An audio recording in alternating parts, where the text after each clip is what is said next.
سكر، حط هذا الصندوق على طاولة المدعي العام. هي مو قنبلة، ما هيك اسكندر بيه؟ أنا طلبت منك تحكي، بتحط الطرد بس. وليش عصبت؟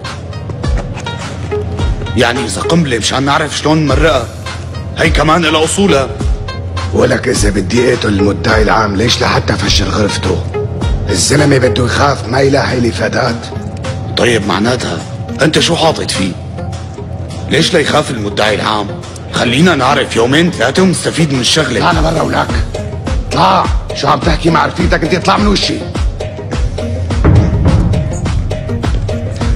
بطلب لك إبرة سكر مكعبات. وين في رجال فاضيين تجي بتلمهم حواليك يا صاصة؟ أنا بيلزمني رجال فاضيين لعبيهم. شو بعمل بالرجال المليان؟ بعبي الفاضي لحتى يشتغل.